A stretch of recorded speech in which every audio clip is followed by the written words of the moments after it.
Ministro Luiz Roberto Barroso acolhe pedido da Procuradoria-Geral da República para que presidente Michel Temer seja ouvido em inquérito sobre decreto do setor dos portos. E você vai ver também. Negado no Supremo reenvio de acordos de colaboração de Joesley Batista PGR para revisão.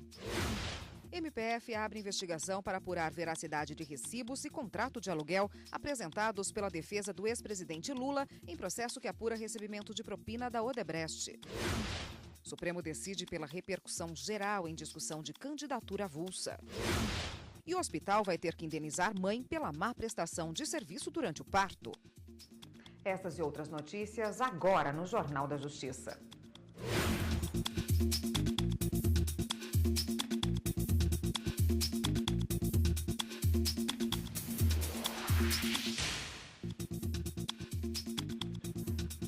Olá, boa tarde para você. O ministro Luiz Roberto Barroso, do Supremo Tribunal Federal, autorizou a Procuradoria-Geral da República a ouvir o presidente Michel Temer em investigação que apura denúncia de corrupção e lavagem de dinheiro na edição de um decreto do setor de portos.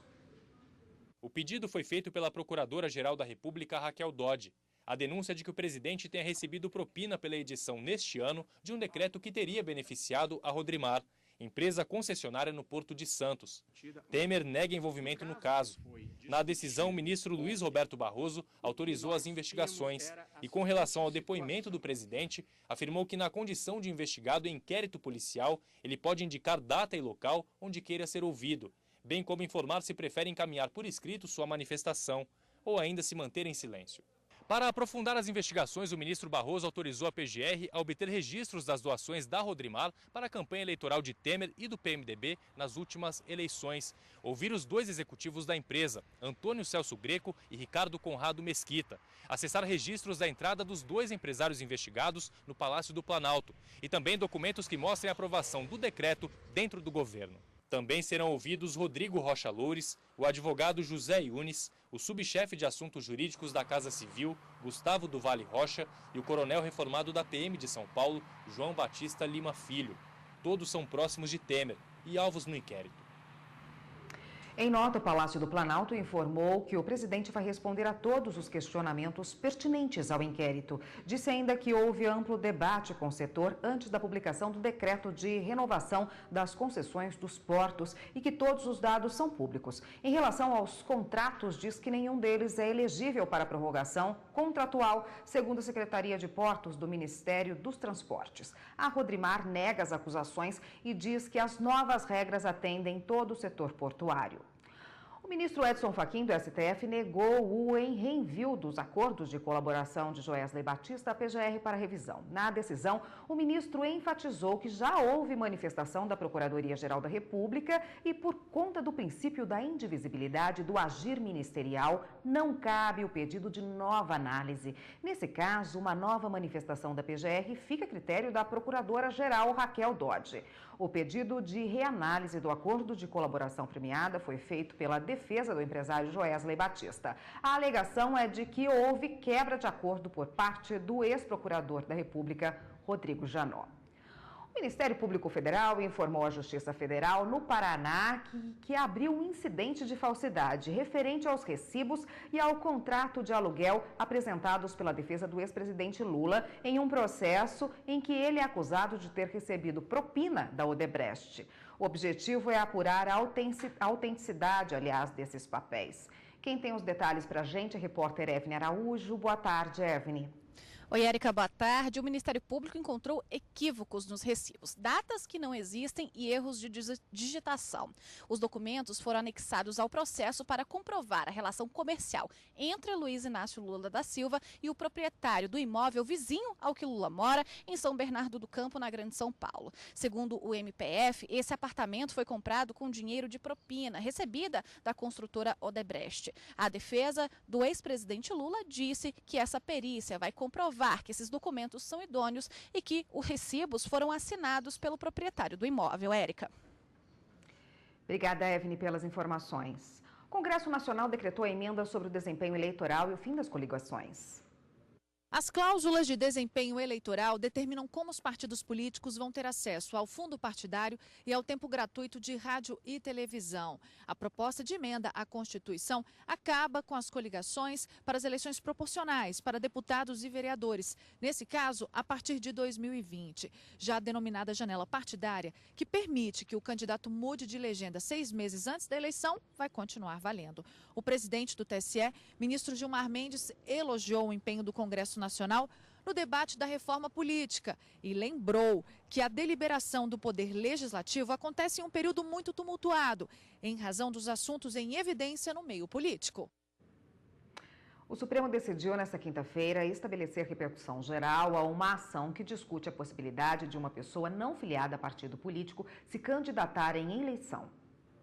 Com o reconhecimento da repercussão geral, o entendimento firmado pela Corte sobre o assunto deverá ser seguido por todos os tribunais do país ao analisarem casos em que candidatos sem partido tentam conseguir o registro eleitoral. Reconhecendo a repercussão geral, especialmente porque um dos pedidos feitos foi que ou se provesse o recurso, ou se desse inicialmente o provimento judicial para aquela eleição ou para uma subsequente. E, neste caso, portanto, numa sequência de ideias. E, dada a importância da matéria, que transcende o interesse das partes, e como não estamos a cuidar da matéria de fundo nesta passagem, voto no sentido de acompanhar a atribuição de repercussão geral ao tema. Acredito que talvez possa, num dado momento, esse tema também ser revisitado, e isso está no pano de fundo dessa matéria, especialmente do artigo 25 do Pacto Internacional dos Direitos Civis, que poderia, eventualmente, desafiar a interpretação desse parágrafo 3º do artigo 14. Portanto, sem adentrar ao tema de fundo, entendendo que o debate é relevante, eu acompanho o eminente relator, reconhecendo a repercussão geral. O ministro Luiz Roberto Barroso disse que as candidaturas avulsas têm pontos positivos e negativos e que o tema precisa ser debatido. Há quem diga que ninguém deve ser obrigado a ingressar num partido político, ainda mais com as estruturas viciadas e corrompidas que nós temos nos dias de hoje. É preciso debatê-la com a sociedade, debatê-la com o parlamento. Há uma grande insatisfação com o modelo político, mas, evidentemente, nós não queremos substituir por qualquer coisa. O decano da Corte destacou a relevância do tema. O tema se mostra impregnado de altíssima relevância jurídica e política, busca, obter um provimento jurisdicional que, na verdade, vai consagrar ou consagraria, se eventualmente prevalecer no julgamento final desta Corte, consagraria uma prática que, como demonstrou bem o eminente ministro Luiz Roberto Barroso, sempre prevaleceu no direito político brasileiro e, em particular, no direito eleitoral. O ministro Ricardo Lewandowski ressaltou que, embora o Pacto de São José da Costa Rica não proíba as candidaturas avulsas, os tratados internacionais não estão acima da Constituição. Eu acho que seria um tanto quanto bizarro, né? O legislador ordinário contrariar o legislador constituinte originário. De outra parte, também, eu disse isso, não sei se foi muito claro, mas a Corte tem uma jurisprudência muito sedimentada no sentido de dizer que os tratados internacionais não podem ser confrontados com as normas da Constituição. O ministro Gilmar Mendes, que é presidente do Tribunal Superior Eleitoral, disse que atualmente o tribunal não tem condições de realizar eleições com candidatos sem partido. O TSE está informando que não tem condições, pelo menos na minha gestão, talvez na gestão da ministra Rosa e do ministro Fux, consiga fazê-lo. Mas não na minha gestão, eu estou então informando publicamente que nós não temos condições. Todo o modelo está calcado em eleições ligadas a partidos políticos, né? E, portanto, tudo depende. A questão da distribuição de tempo de TV, a questão de distribuição de recursos. E para falar sobre esse assunto, está aqui a consultora jurídica da TV Justiça, Karina Zucolotto. Boa tarde, Karina. Boa tarde, Érica. Bom, candidatura avulsa dominou aí, esse tema dominou o plenário ontem do Supremo Tribunal Federal, mas o mérito da questão ainda nem começou a ser julgado, né? Exatamente, Érica. A repercussão geral, ela foi incluída como um requisito para se admitir um recurso extraordinário aqui no Supremo Tribunal Federal, justamente com o intuito de se criar um filtro dos assuntos mais relevantes que vêm para a Suprema Corte para serem debatidos, discutidos e decididos definitivamente. Então, a repercussão geral, ela tem que ser demonstrada pelo recorrente no sentido de que aquela decisão não vai beneficiar apenas ele, recorrente, mas uma gama de outras pessoas que também discutem essa matéria. Então, ela pode ter uma natureza jurídica, uma repercussão jurídica, política, uma repercussão social e ou uma repercussão econômica. E o que o ministro Luiz Roberto Barroso trouxe em questão de ordem ontem no plenário do Supremo Tribunal Federal foi justamente para dizer o seguinte: esse recurso extraordinário, ele se aproxima muito do que foi decidido na quinta-feira no seguinte sentido: é um recurso extraordinário que já está prejudicado, porque o caso concreto não tem mais como ser revertido. Tratava-se, portanto, de um candidato, e ele mesmo era o próprio recorrente, advogando em causa própria. Ele tentou registrar a sua candidatura à prefeitura do município do Rio de Janeiro, teve indeferida nas eleições de 2016, recorreu, o Tribunal Superior Eleitoral confirmou a negativa do registro de candidatura e ele pretende reverter essa situação. Não tem como anular as eleições. Então, o ministro disse: é um caso irreversível, o recurso estaria prejudicado, mas é importante que o Supremo Tribunal Federal se debruce sobre o tema e fixe a tese acerca da possibilidade ou não, da constitucionalidade ou não dessas candidaturas avulsas. A Constituição Federal prevê que, para que uma pessoa seja candidato a qualquer mandato eletivo, seja parlamentar, vereador, deputado federal, estadual, distrital ou chefe do Poder Executivo, prefeitos, governadores, presidente da República, um dos requisitos de elegibilidade é justamente a filiação partidária.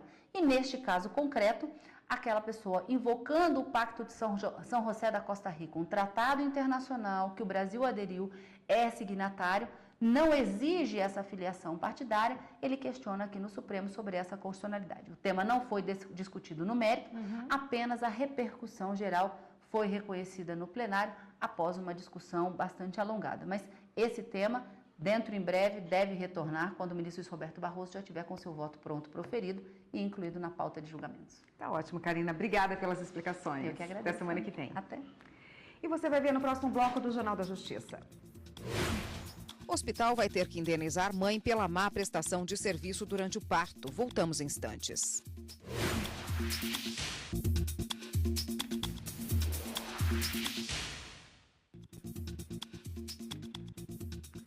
31 mandados de prisão estão sendo cumpridos hoje por policiais e agentes das Forças Armadas em uma mega operação no Morro dos Macacos, no Rio de Janeiro. O objetivo é desarticular o tráfico de drogas na comunidade e apreender armas ilegais.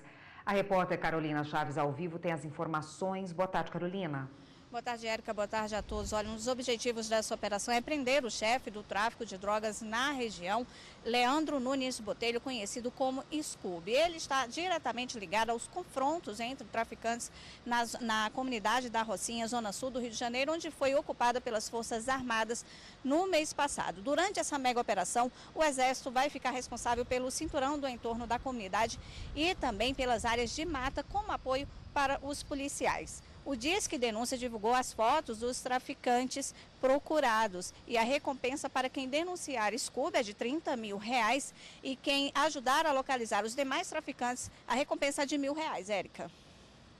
E a Polícia Federal também cumpre mandados em uma outra operação, né, no Rio, dessa vez na Baixada Fluminense, não é, Carolina? Qual o objetivo dessa operação Inópia? Olha, Érica, o objetivo dessa operação é cumprir 21 mandados de prisão temporária e 30 de busca e apreensão para desarticular a formação de cartel por empresas do ramo alimentício e de serviço que desviavam recursos públicos destinados à merenda escolar de vários municípios do Rio de Janeiro. Os envolvidos serão indiciados por vários crimes, dentre eles cartel e corrupção ativa. Agora, Érica, os nomes dos envolvidos e também das empresas não foram divulgados. É com você. Obrigada, Carolina. Os ministros do Tribunal Superior Eleitoral mantiveram a decisão do Tribunal Regional Eleitoral de Minas Gerais, que rejeitou o registro de um candidato a vereador da cidade de Itajubá. José Francisco Marques Ribeiro entrou com um recurso no Tribunal Superior Eleitoral para reverter a rejeição ao seu registro de candidatura. O Tribunal Regional Eleitoral de Minas Gerais considerou José Francisco inelegível porque o político teve as contas públicas rejeitadas quando foi prefeito de Itajubá em mandato anterior. O ministro Adilmar Gonzaga, relator do processo no TSE, votou para aceitar o recurso de José Francisco, por entender que as condutas que levaram à rejeição das contas dele quando prefeito não foram o bastante para tornar o candidato inelegível. Pouco importa se o vício discutido nos autos é formal ou material, ou mesmo se esse aparenta ser extremamente grave, como se aduz nos agravos regimentais, pois a incidência da inelegibilidade escrita na letra G depende da demonstração de elementos objetivos que indiquem a presença do dolo do gestor público, não sendo suficiente apenas assentar a presença de ato voluntário.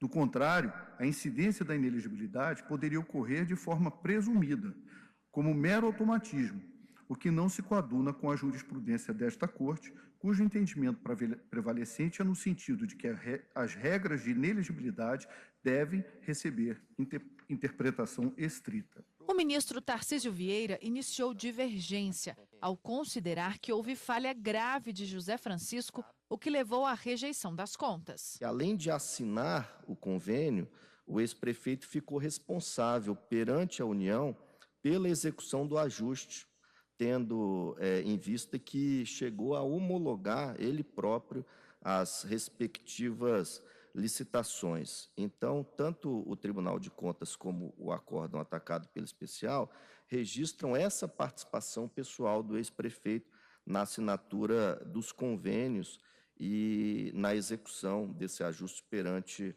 a Corte de Contas.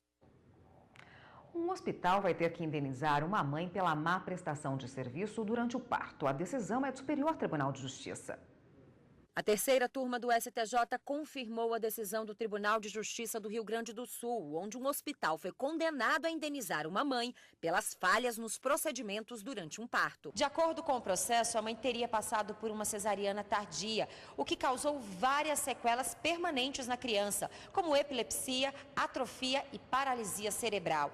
A princípio, o parto seria normal, mas foi necessário uma cesárea. O problema é que os procedimentos para a mudança demoraram. E o bebê ficou sem oxigenação e sem monitoramento cardíaco por 29 minutos. Em primeira instância, foi fixada a indenização por danos morais no valor de R$30 mil à mãe. O Tribunal Gaúcho reconheceu a imperícia e negligência por parte do hospital e concordou com a indenização.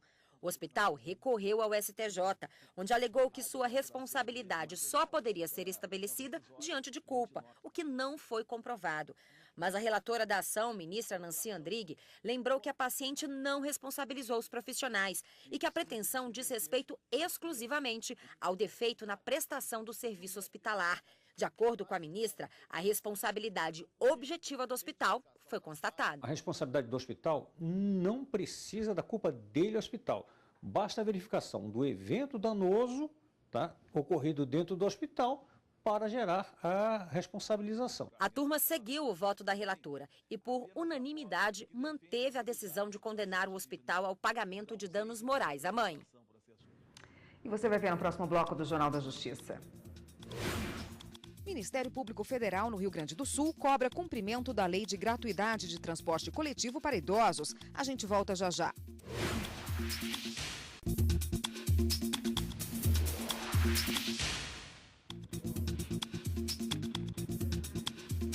O Tribunal de Justiça do Distrito Federal e Territórios liberou o plantio de maconha para fins medicinais a uma família de Brasília. Na ação, a família alegou que precisa da droga para o tratamento da filha de 16 anos. Quem volta a falar ao vivo com a gente é a repórter Evne Araújo. Evne.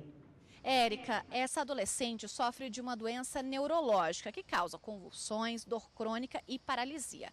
O uso do medicamento feito com o composto da droga não elimina os sintomas, mas ajuda a controlá-los. Sem o medicamento, essa menina chegou até 80 convulsões em um único dia. A decisão vale somente para o tratamento da adolescente e a família precisa entregar um relatório periódico sobre o cultivo, extração e utilização para a Polícia Civil, que será a responsável por investigar e fiscalizar o cumprimento dessas condições impostas pelo Poder Judiciário. Érica. Obrigada, Evne.